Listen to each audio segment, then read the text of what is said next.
Hi all, Tuesday morning. டெய்லியும் சமைக்கிறத விட என்ன சமைக்கிறதுன்னு யோசிக்கிறதே ஒரு பெரிய டாஸ்க்காக இருக்கும்னு நினைக்கிறேன் எல்லாருக்குமே.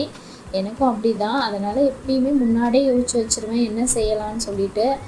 என்றைக்காச்சும் ஒரு நாள் தான் திடீர் சமையல் ஆகிடும். அப்போ இருக்கிறத வச்சு அப்படியே செஞ்சு அட்ஜஸ்ட் பண்ணிடுவேன். நேற்று தயிர் கொஞ்சம் நிறையா இருந்ததுனால இன்றைக்கி மோர் குழம்பு வச்சுட்டு சைட் டிஷ்ஷாக உருளைக்கிழங்கு தான் பொறுக்கலான்னு இருக்கிறேன். சமைக்கிறதுக்கு முன்னாடி எப்பயுமே ஃபஸ்ட்டு அரிசியை ஊற வச்சுருவேன். ஒரு 20 மினிட்ஸ் ஆச்சும் ஊறணும்.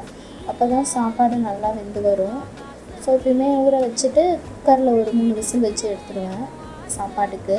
மோர் குழம்புக்கு ஒரு மிக்ஸி ஜாரில் ஒரு 2 பீஸ் தேங்காய், ஒரு பச்சை மிளகா, ஒரு காஞ்ச மிளகா, கொஞ்சமாக சீரகம், சோம்பு, கூடவே ஒரு துண்டு இஞ்சி, அப்புறம் கொஞ்சமாக பொட்டுக்கடலை சேர்த்து, ஒரு ஸ்பூன் மஞ்சள் தூள், அப்புறம் தண்ணி ஊற்றி நல்லா அரைச்சி எடுத்துகிட்டு வந்துட்டு இப்போ கடாய் வச்சு எண்ணெய் ஊற்றி தாளிப்புக்கு வந்து கடுகு, கருவேப்பிலை, ஒரு காஞ்ச மிளகா போட்டு நல்லா பொரிஞ்சதும் கட் பண்ண ஒரு வெங்காயம், ஒரு தக்காளி போட்டு நல்லா வதங்கணும். தண்ணி ஊற்றி நல்லா வதங்க விட்டுட்டேன். இப்போ நம்ம அரைச்சி வச்சுருக்கிறத ஊற்றி நல்லா கிண்டிகிட்டே இருந்தால் கொஞ்சம் கட்டியாகும். நல்லா அது வெந்ததும் இப்போ வந்து தயிரையும் நல்லா மிக்சியில் போட்டு அடித்து வச்சுருக்கேன். அதையும் நல்லா ஊற்றி, எப்பயுமே மோர் குழம்பு வந்து கொதிக்கக்கூடாது. கொஞ்சம் நல்லா நுரத்தள்ளி வந்ததும் ஆஃப் பண்ணிடலாம். மோர் குழம்புலே பார்த்திங்கன்னா வெண்டைக்காய், அப்புறம் சௌச்சௌ, காய்கறி போட்டு பண்ணாலும் நல்லா தான் இருக்கும்.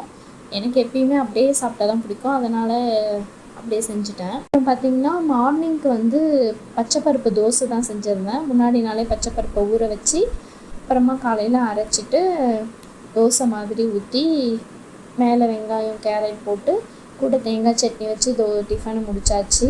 அப்புறமா வந்து உருளைக்கிழங்குக்கு கடாய் வச்சு எண்ணெய் ஊற்றி கடுகு போட்டு பொரிஞ்சதும் கட் பண்ண உருளைக்கிழங்கு போட்டு கூடவே கொஞ்சமாக உப்பு, மிளகாய் தூள் போட்டு அதையும் நல்லா வறுத்து அப்படியே என் ஹஸ்பண்டுக்கு லஞ்சு பேக் பண்ணிட்டேன். அவ்வளோதான். இதே மாதிரி இன்னொரு மினி விளாகில் பார்க்கலாம். இந்த மாதிரி குட்டி குட்டி மினி விளாக்கு என் பேஜை சப்ஸ்கிரைப் பண்ணி வச்சுக்கோங்க. இதே மாதிரி இன்னொரு மினி விளாகில் பார்க்கலாம். பாய்.